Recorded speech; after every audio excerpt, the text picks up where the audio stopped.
Il faut bien rire, hein, parce que si on rigole pas, je sais pas où on va.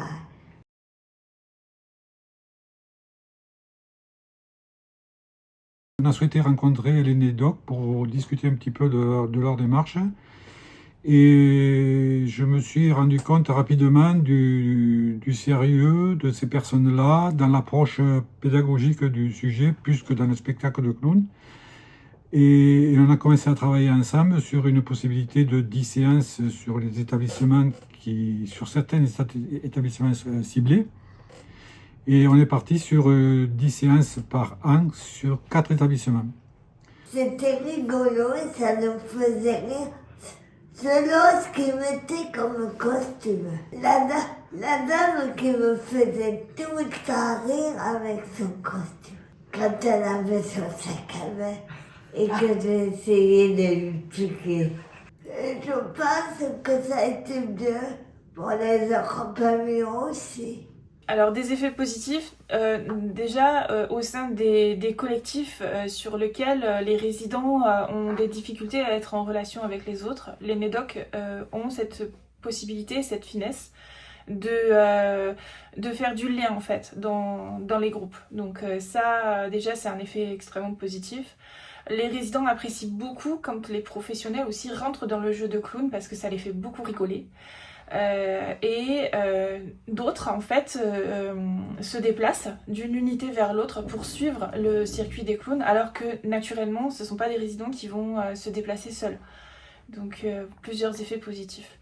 Et un effet positif en particulier, c'est que pour les résidents qui sont en situation de polyhandicap, souvent expectorer, tousser, c'est vraiment quelque chose qu'ils ont du mal à faire physiquement.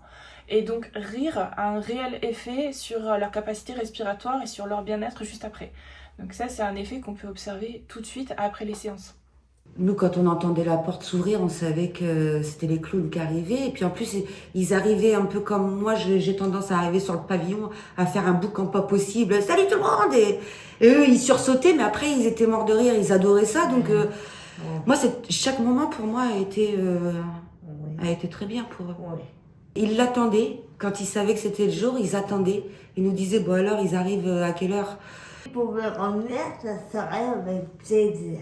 J'ai le retour de résidents quand je vais dans les établissements qui me prennent pas pour un clown, mais qui me parlent de clown. Et j'ai surtout des retours des équipes pédagogiques et des établissements avec lesquels j'échange assez souvent sur le sujet, qui ne font que conforter le fait qu'on ne s'est pas trompé, quoi. Un moment en particulier qui m'a marqué, les NEDOC savaient que j'étais en réunion en temps de travail, donc avec une équipe au complet.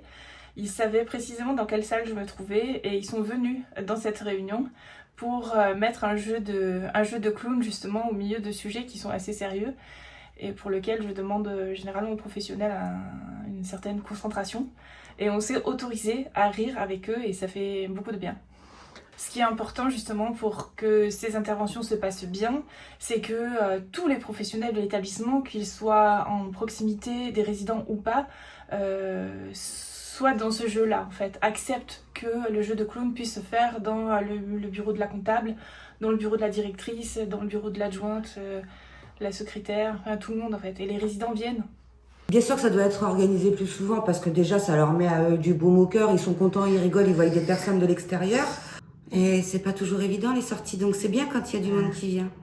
Ça autorise le rire, ça emmène quelque part du ridicule partout et tout le monde peut être ridicule sans être regardé voilà, particulièrement et ça fait du bien autant aux résidents qu'aux professionnels, donc c'est vraiment important de pouvoir leur offrir ces moments-là.